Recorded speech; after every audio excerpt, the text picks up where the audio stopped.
Şamaxılanan yol sahəsində hərəkətin təşkilində dəyişikliklər edilir. Qeyd etmək istərdim ki, Azərbaycan Yerüstü Nəqliyyat Agentliyi tərəfindən nəqliyyat axınlarının tənzimlənməsi və yol hərəkətinin təhlükəsizliyi məqsədi ilə bu işlər görülür. 20 yanvar küçəsinin Moskva prospekti və Asif Məhərrəmov küçəsi arasındakı hissəsində iki yol sahəsi mövcud olduğuna baxmayaraq, biri istifadə olunmadığından kəsişmənin tutumu və nəqliyyatın intensiv hərəkət səviyyəsi aşağı düşür. İstifadəsiz qalan yol sahəsində isə mövcud qanunsuz parklanmaları hərəkət iştirakçılarının nizamlı və fasiləsiz hərəkətinə ciddi maneə yaradır.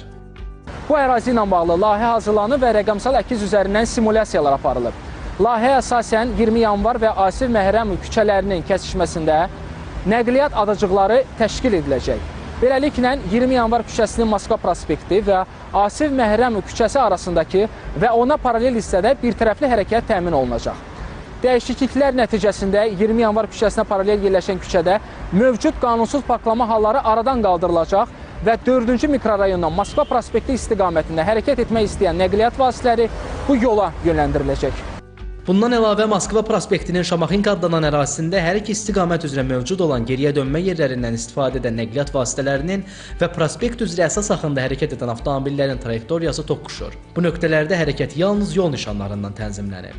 Bəs burada hansı işlər görüləcək? Nəticədə geriyə dönmə edən avtomobillər əsas axına daxil olarkən yolda ciddi maneə və sıxlıq yaranır.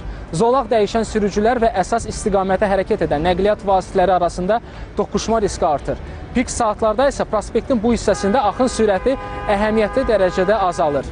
Layihənin icrası ilə Moskva prospektinin 20 yanvar küçəsi ilə kəsişmələrində, həmçinin bu kəsişmələrin yaxınlığında yerləşən geriyə dönmə yerində hərəkət növbəliliyi işıqforla tənzimlənəcək. Ekspertlər isə belə layihələrin həyata keçirilməsini müsbət qiymətləndirir. Çünki məqsəd piyada və sürücülərin təhlükəsizliyini hesablanıb. Ümumi olaraq Şamaxınkada axınların idarə olunması baxımından doğru bir qərar verilib, svetoforlar quraşdırılıb. Bu həmçinin də piyada hərəkətinə də müsbət təsir edəcək. Yəni şəhərə doğru və şəhərdən çıxış istiqamətində axınlar nizamlanacaq. Bu fürsətdən istifadə edib də piyada infrastrukturun da abadlaşdırılmasına doğru işlər görülsə, bu tam olaraq effektiv, müsbət dəyərləndirilə bilər.